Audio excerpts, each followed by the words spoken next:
Hi everyone, it's Gene Calderon here with Gene Calderon Apologetics Ministries, coming today with another teaching, another theme day. Today being Tuesday, we are going to cover what we like to call Tuesday equals Truth Day. And what we like to do on Tuesdays is to look at the Gospels to try and figure out is what we have in the Gospels reliable and true, and something that we can actually base our lives on when it comes to understanding and learning more about Jesus. And so today, what we're going to look at is something that's actually been brought up recently, and it's the idea of when someone finds out that there are no surviving originals of the New Testament. Specifically, we're talking about the Gospels, but the New Testament as a whole.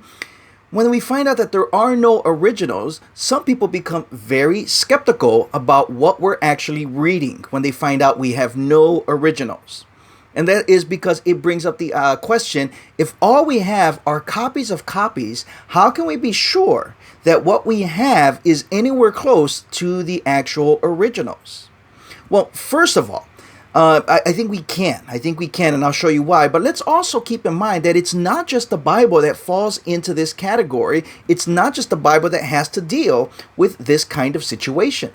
There are plenty of ancient manuscripts that are in existence that fall into this situation. But the New Testament actually has in its favor a great amount of copies that have actually survived. And the more copies that you have that actually agree with each other, especially when they come from different areas and even different time frames, you can actually cross-check them and learn what the original was actually like. Even if the age of those documents are different, it still helps, because we can see is if the information was transferred accurately from one copy to the next copy to the next copy. Did they change anything? And so we have copies from within the original generation that these documents were actually written, and even some other ancient texts that we see that are considered to be credible and acceptable.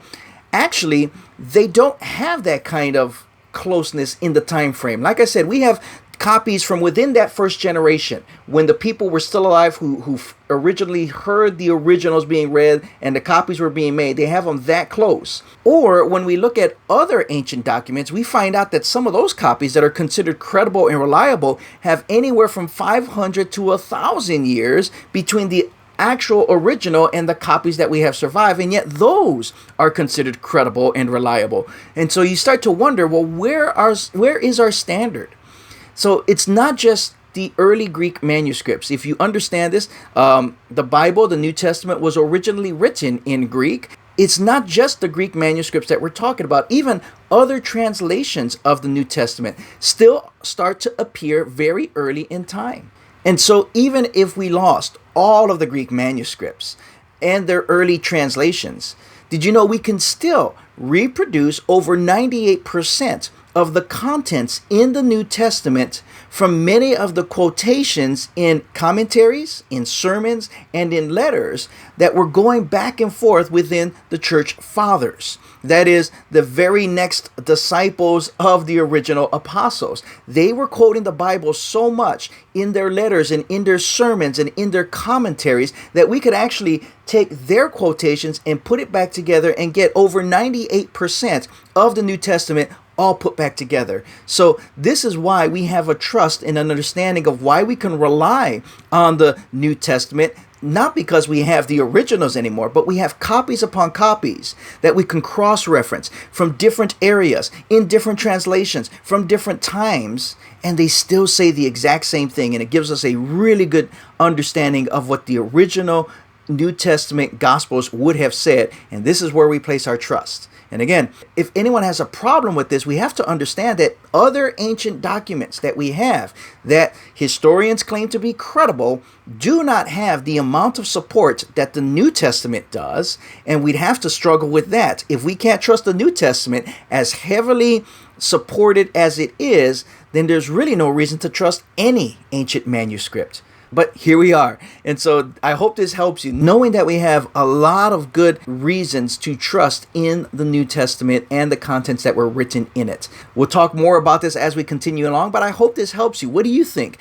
Have you ever heard that we don't have any of the original New Testament documents? In other words, we don't have the actual manuscript that John himself wrote or Matthew himself wrote. We don't have those, but we do have copies of those that were immediately transferred throughout the region and areas far and beyond. Have you thought about that? Does that bother you? Knowing that we can cross-check and reference these to be able to discover what the originals most likely said. Leave us your comments, tell us your thoughts, but I hope this helps you and I hope this inspires you. Go back and read the New Testament, the Gospels, the book of Acts, Romans, Corinthians, all those letters from Paul, James, and Peter, on and on it goes. You'll be blessed by it and you'll be able to discover maybe some new things about what God has to reveal to you today. God bless you. Thank you so much for watching. And hey, if you'd like to support a local missionary, that's what I am. School's just around the corner. We'll be getting started on that again. That's what we do is I go onto the mission field, onto college campuses with the ministry known as Ratio Christi, serving in apologetics, science, history, philosophy, theology, moral and cultural issues to be able to serve our students and get them to understand why we believe, what we believe when it comes to Christianity, God, the Bible, Jesus. I also serve at my local church here at home, which is known as Freedom Church in East Chicago. If you're interested in more of the Bible studies that I serve there or anything else that's more on a local level at an actual church setting, feel free to look us up there and join us anytime. You'll be welcome. So God bless you. Thanks so much for watching.